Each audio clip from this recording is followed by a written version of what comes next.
Presented by DeSoto and the DeSoto Plymouth Dealers of America. The most exciting car today is now delighting the far highway. It's the Moped, it's the Mavic, it's DeSoto. And here he is, the one, the only... Well, what do you know? That's me.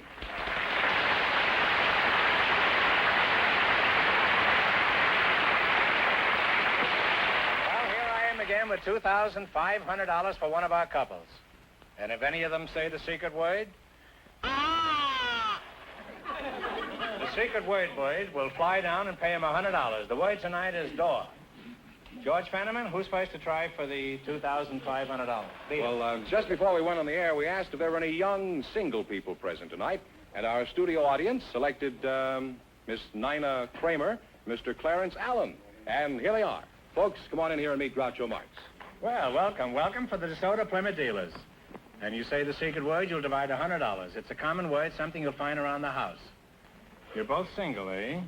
And would like to get married someday. Miss Nina, is that the way you pronounce it? Nina? Mm-hmm. Oh, I used to know a tenor named Nina. Where are you from, Nina? I'm originally from Chicago. Uh-huh. How original were you in Chicago?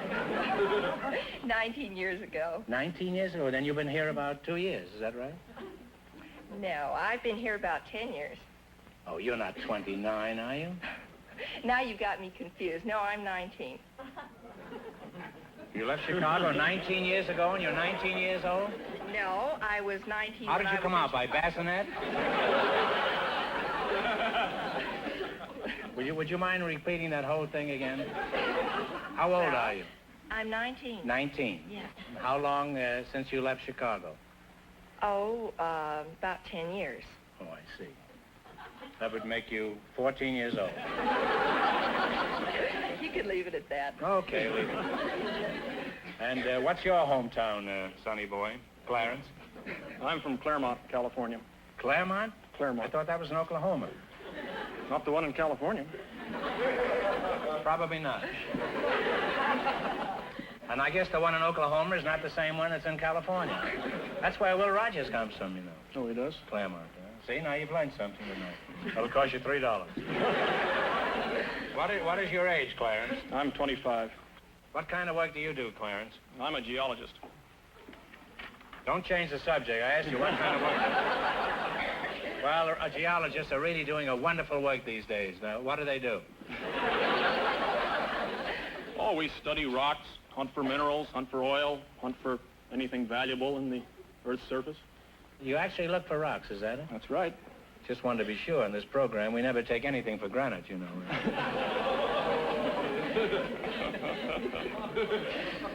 Stop groaning. It's free, you know this.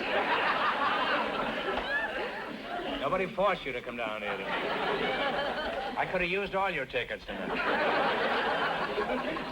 Now, as a mining engineer, what would you say is the most valuable mineral? I'd say coal. You would, huh? I'd hate to bring a girl a wedding ring made out of coal. How about uranium? Do you ever look for that? Oh, yes, we look for uranium, although it's scarce enough around here, so normally it's only when we're looking for some other mineral as well. You mean if you want to find uranium, you have to look for something else? Well, that's what we do, yes. That's kind of ridiculous. Why don't you start out looking for uranium? And then maybe you'd find coal. Now, Clarence, you're a nice guy, and I like you, and I want to see you and Nina well provided for in your married life. I'll tell you what you do. You give me $1, and I'll tell you where you can find uranium. Okay? No. I know where I can find uranium myself. Oh, you do, huh? I do, too, in the dictionary, and that's an old gag. What sort of work do you do? I'm a librarian. A librarian? Really? Is that so? I didn't realize librarians came this young. Oh, well, there are lots of young girls in libraries. Aren't you unusual? What's that? There are lots of young girls in libraries. Oh, is that so? I guess I'll have to start reading again. I used to belong to the Crook of the Month. Is that, Now, what library do you work for? The Beverly Hills Public Library.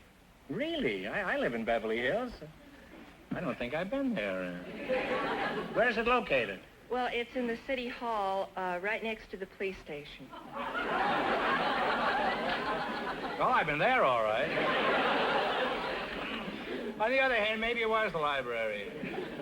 As I recall it, they booked me at the time. Now, let's see how well you work together as a team. Now, in just 1 minute, you're going to play You Bet Your Life for a chance at $2,500. But first, there's something I want you to pay close attention to. It'll prove invaluable in your marriage.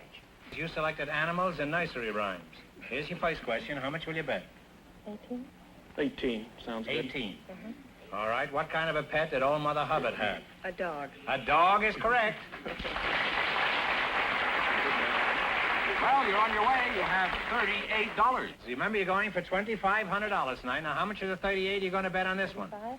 36. 36. What ran after the farmer's wife? 3 blind mice. 3 blind mice. That's right. I should say you are doing mighty well. You have $74. $74. Here's your third question. How much you going to go for? 70? 73. 73. What did Bo Peep tend? Sheep. Sheep is right. Sheep at half the price. Sheep at half the price. I guess there's nothing there. You have $147. Here's your last chance to beat the other couples. How much you going to bet? 147. How does that sound? All right. How much have they got? 147 is betting the whole thing, huh? Okay, whole thing. Okay. What did Tom the Piper's son swipe? Pig. The pig is right. And you two wind up with a grand total of $294.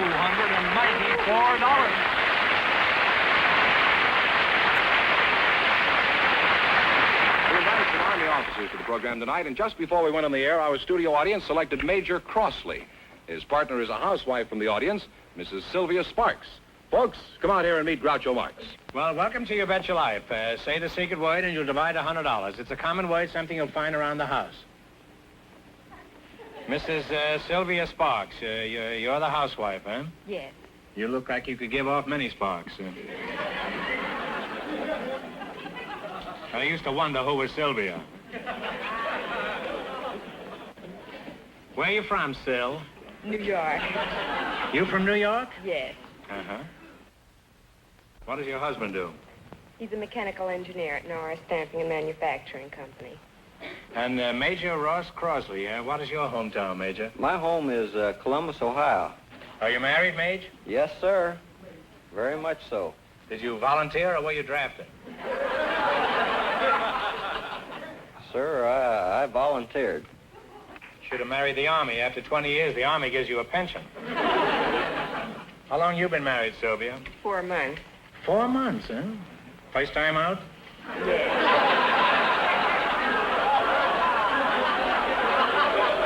That's what they say at the racetrack. It's good enough for me, huh? You've been married 4 months, huh?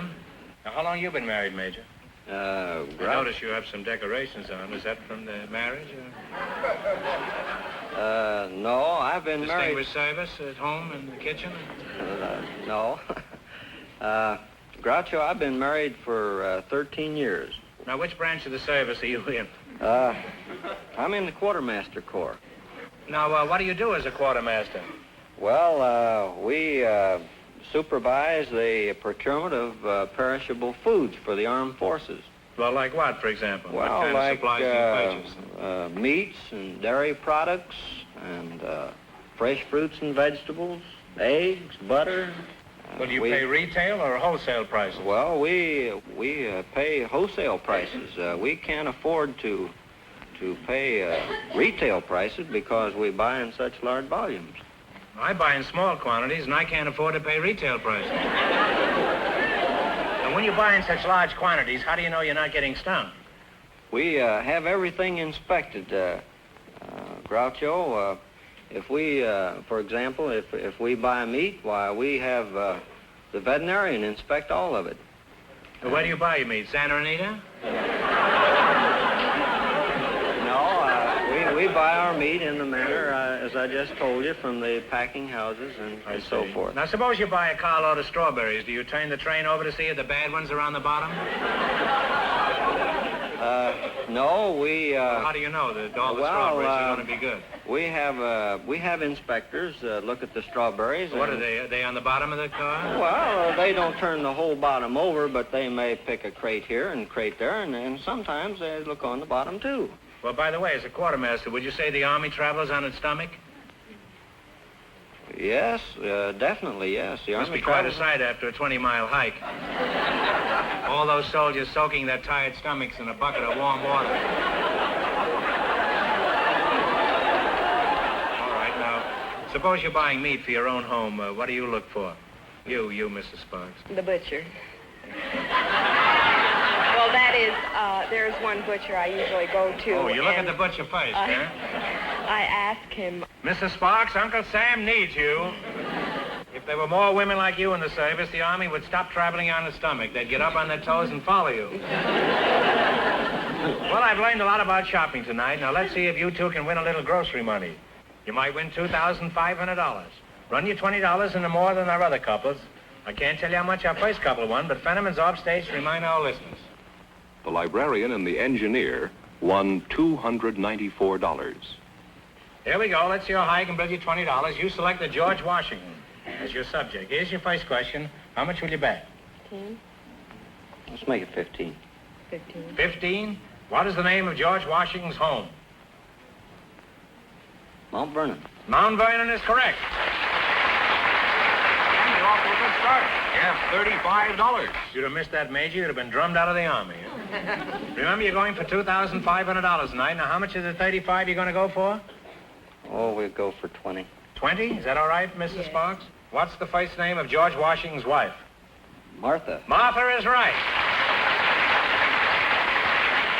You're now at $55. She certainly had a lot of candy stores at one time, yeah. Here's your third question. How much of the 55 you going to bet? And we bet it all.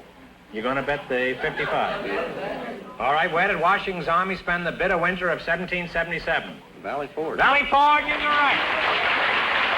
Now you have $110. You got $110, and this is your last chance to beat the others. Now, how much you going to bet? 90. 90, is that all right, Sylvia? In what state was George Washington born? Virginia. Virginia is correct. Put it down, Major. Okay. Sylvia, you did a fine job there. And you wind up with a grand shot all total. through this thing. Now, you too, Fenneman. You wind up with a grand total of $200, and thank you very much. Groucho, Yeah? the secret word is still door. Talk slow, like it'll drag of this. All right. I was going to say that we invited some girl swimmers to the program tonight, and just before we went on the air, our studio audience selected Norma Weltz. Her partner is a sculptor, Mr. Yuka Solomunik. And here they are. Welcome, folks, for the DeSoto Plymouth dealers. Over here, Mr. Say the secret word and divide $100. It's a common word, something you'll find around the house. A girl swimmer and a sculptor, eh? Norma Wells, is that? That's right. Yuka Solomunik? That's right. That's a very famous name. I've often seen it in the menu at the Brown Derby.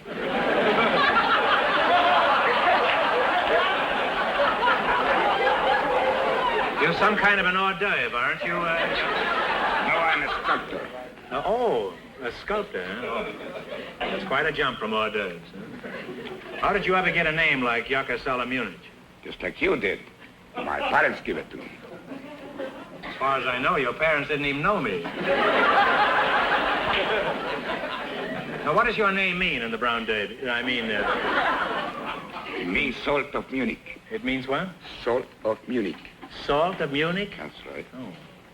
Now, where are you from, Mr. Solomunik? I was born in Yugoslavia. Why did you come to California? My doctor advised me to get rid of my sinus trouble I have. And did you get rid of your sinus? It gets worse than ever.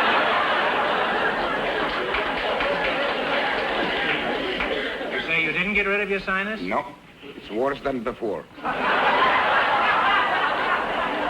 in that case, it's a good thing you came to California. At least you did get rid of your doctor.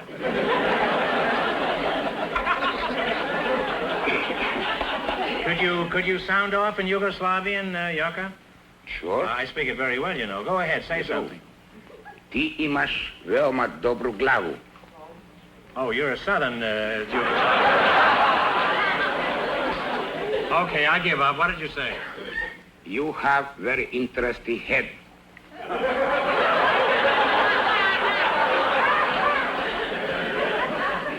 It's really nothing. As a matter of fact, it is nothing. I've seen better heads on a glass of beer.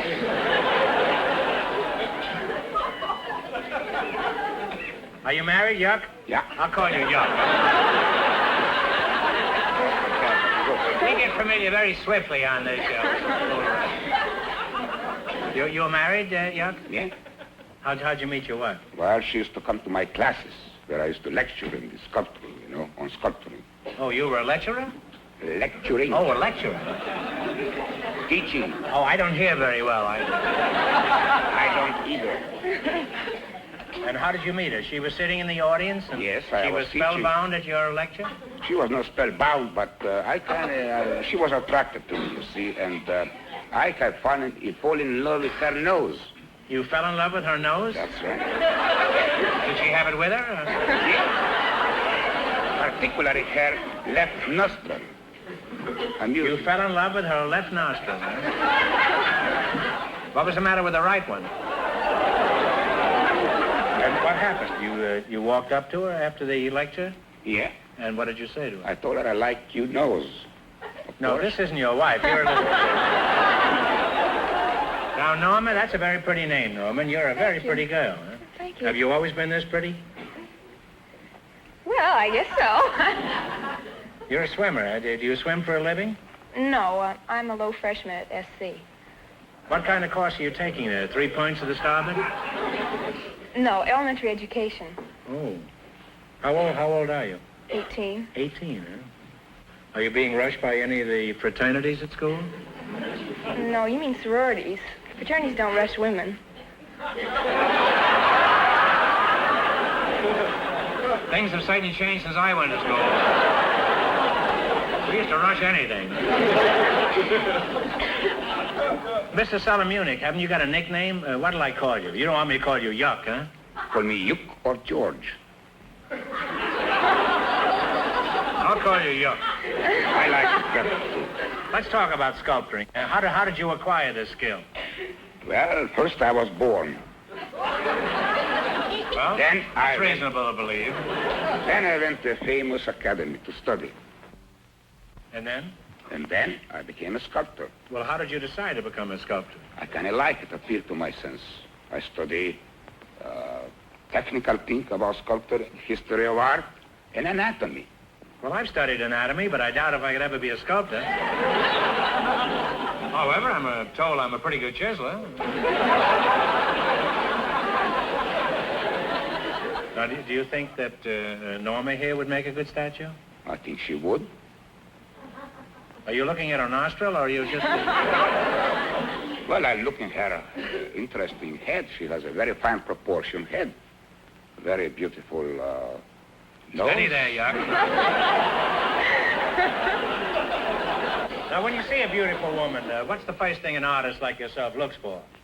What a ridiculous question. I look at her eyes. I'm surprised they don't throw me out of here. Pardon me, I didn't hear what you said. I say I look at her eyes. You look at the eyes first? Yes. Well, I can see I'd be a total loss as a sculptor. Now, Norma, close your eyes. Now, Yuck, you tell me the color of Norma's eyes. I don't know. I thought you just told me you always looked at a woman's eyes. Yeah, but I look at her eyes, at the depth of her soul, of her emotion, of her beauty, inner beauty. You see what I mean? I know. Beauty is only skin deep, huh? And that's good enough for me. Norma, you can open your eyes now. I put my mask back on. Now, Yuck, look into Norma's eyes and tell me, what does she look like inside? I think she has a very beautiful soul, no? Very fine expression, very depth. She's a good person. I can see it. You keep looking on the inside, I'll keep looking on the outside. Now, Yuck, have you done any well-known people in bronze or stone? Yes. I did one of the President Roosevelt before he died. President Roosevelt? Well, you must be very good, huh? I suppose. I'll have more respect for you now. You did Roosevelt? Yes. And how was he? Was he quiet when? It was very interesting. You see, during this work, he asked me, he says, what do you want me to do? I told him to keep his mouth closed, you see. And Are you a Republican? No. The next day, the newspaper misinterpreted my story, and I told him to keep his mouth shut. Of course, I didn't. I just told him to keep his mouth closed because, you know, when you work, you have to keep your mouth closed, you know. I want to tell you that we're honored to have you here. I had no idea that you were such a talented sculptor. Thank you. I thought you were one of those cheap guys that stood on Atlantic City on the beach or something. So, Norma, what is your specialty as a swimmer? The backstroke. The backstroke? Could you give us an example of the backstroke? Right here. Well, yeah. Why not? I haven't got any water. Wait a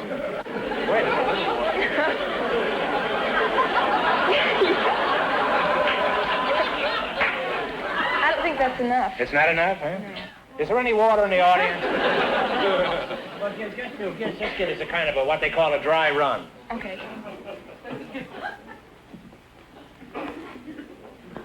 Like that. It's easy. The swim. And that's all you do? That's all you do, and kick your feet. Don't you do? Huh? Kick your feet. Well, do it and kick your feet at the same time. Well, thanks to you two, I know all about swimming and sculpting, and if I ever decide to have my statue carved, I'll go jump in the lake. Well, let's see how well you make out in the quiz. You run your $20 into more than our other couples, and you'll get a chance at the $2,500 question. Now, I can't tell you how much our other couples won, but George Penniman is off stage to remind our listeners. The librarian and the engineer are still ahead with $294. Here we go. Let's see how high I can build you $20. You selected international landmarks. Here's your first question. How much of the 20 are you going to risk? $50, yeah. 15? In what country do you find the pyramids? In Egypt. Egypt is right. And you're off to a good start. You have $35. You got $35. Remember, you're going for $2,500 tonight. Now, how much of the 35 are you going to bet on this? 30. Okay. 30. In what country do you find the Louvre? L-O-U-V-R-E. Louvre in France. In France is right. Now you have $65. $65. How much are you going to bet this time? We bet 60. Okay. 60. Yuck is a real chiseler, isn't it? In what country do you find the Leaning Tower? In Pisa, Italy. In Italy is right. Now you've climbed to $125. $125 is your last chance to beat the other couples. How much are you going to go for? 120. 125 is that. Yeah, let's put the whole business. Don't kiss her, Yuck. Just talk it over. Okay. 125 is that. Let's put 125, yeah. Okay. In what country do you find the Acropolis? In Greece. In Greece is right. And you wind up with a grand total of $250. And that means the librarian and the geologist with $294 get the chance at the DeSoto Plymouth $2,500 question.